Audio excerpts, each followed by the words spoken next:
आप सभी को मेरी तरफ से जय माता दी।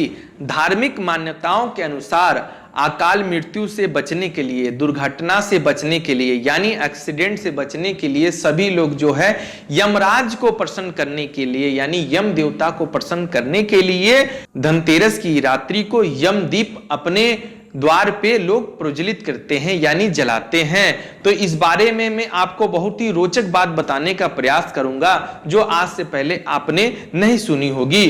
तो मैं आप सभी को बता दूं कि यम का दीपक आप कितने बजे प्रज्वलित करें, यानी जलाएं। इसके बारे में शास्त्रों में लिखित आता है कि जब सूर्य अस्त पूरी तरीके से हो जाए, यानी अंधकार जब पूरी तरीके से हो जाए, उसके बाद ही आपको यम का दीप जलाना चाहिए। इसके लिए आपका समय काल जो सबसे बेहतर रहेगा वो शाम 6 बजे से लेके रात्रि 9 बजे के बीच में आप कभी भी इसे जला सकते हैं, इसमें कोई भी मनाही नहीं है। लेकिन आपको एक विशेष बात पे ध्यान अवश्य देना चाहिए कि अगर आप जो यम का दीपक जला रहे हैं वो पुराना दीपक होना चाहिए। नए दीपक का प्रयोग शास्त्रों में वर्जित माना गया है। इसी के लिए आप पुराने दिए का प्रयोग करें और साथ ही आप जो दीपक प्रज्वलित कर रहे हैं उसमें जो बाती लगी होती है, यानी जो बाती जलाई जाती है तेल में डाल के, उसका 4 मुख होना चाहिए, यानी चारों दिशा में उसकी बाती होनी चाहिए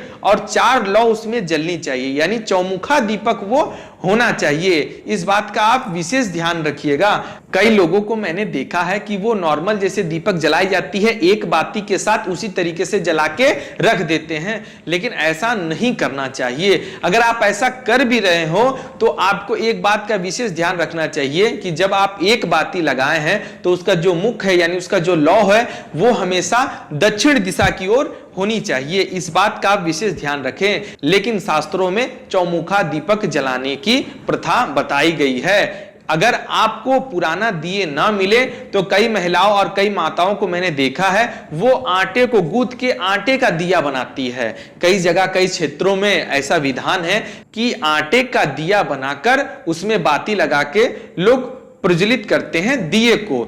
यानी आप सभी को विशेष ध्यान देना चाहिए, अगर पुराना दिया ना मिले तो आटे को गूंथ के आप आटे का भी दिया बना सकते हैं। और कई सारी माताओं व बहनों का यह प्रश्न सुनने में आता है कि उस दिए में जो तेल डाला जाए वो किस चीज का होना चाहिए, घी का होना चाहिए, तिल का तेल का होना चाहिए या सरसों के तेल का होना चाहिए।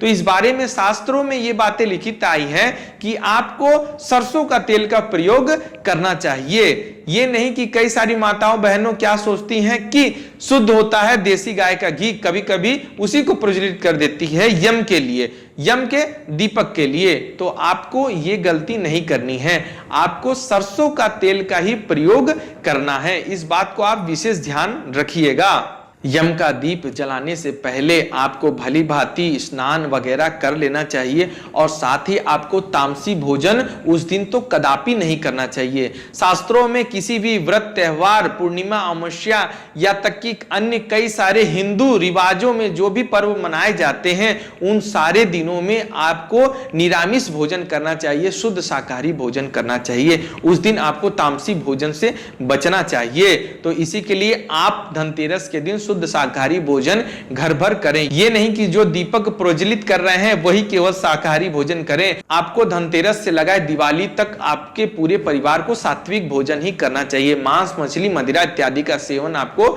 नहीं करना चाहिए। और साथ ही मैं आपको एक बात बता दूं कि अगर आपने उस दीपक को प्रज्वलित किया है तो उसे किस जगह रखें। आपको उसे जहां कूड़ा का ढेर लगा हुआ हो, जहां कई सारी गंदगी हो, चाहे कहीं नाला हो या नाली हो, उसके कोने में आपको दक्षिण दिशा की ओर रखना है। पूरब, पश्चिम और उत्तर छोड़ के आपको दक्षिण दिशा की ओर ही उस दिए को रखना है। इस बात का आप विशेष ध्यान रखिएगा।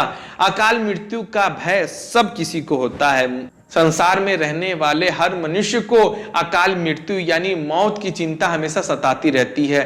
कोई इंसान ये नहीं चाहता है कि मेरी अकाल मृत्यु हो और मैं मौत को प्राप्त कर सकूं। इसी के लिए सभी लोग अपने घर के सामने यानी द्वार पे यानी आगे बढ़कर एकदम मेन द्वार पे नहीं आगे बढ़कर आपको जहां कूड़ा करकट का ढेर लगा हो दक्षिण दिशा की ओर संध्या बेला के समय यानी 6 बजे से लेके 8 बजे के बीच में आपको ये यम का दीपक जलाना चाहिए।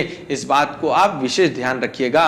अगर आपने इस दीपक को जलाया है तो धार्मिक मान्यताओं के अनुसार आपसे यम के देवता यानी यमराज प्रसन्न होते हैं और आपकी मृत्यु के बाद जो भी आपको यातनाएं भोगनी पड़ती है यानी जो भी आपको पीड़ा भोगनी पड़ती है, कष्ट भोगने पड़ते हैं, उसमें थोड़ी सी कमी की जाती है, थोड़ी सी रियायत की जाती है। और अगर यम की कृपा आप पे हो गई तो आपको मृत्यु का भय भी नहीं होता है, आप भय मुक्त हो जाते हैं, आपको अभय प्रदान हो जाता है। इसीलिए मृत्यु के देवता यम यानी यमराज के लिए आप सभी को धनतेरस की रात्रि को यम का चौमुखा दिया अवश्य प्रज्वलित करना चाहिए यानी जलाना चाहिए। अगर जानकारी पसंद आई हो तो चैनल को सब्सक्राइब जरूर करिएगा और एक लाइक का बटन अवश्य दबाइएगा। धन्यवाद। जय माता दी।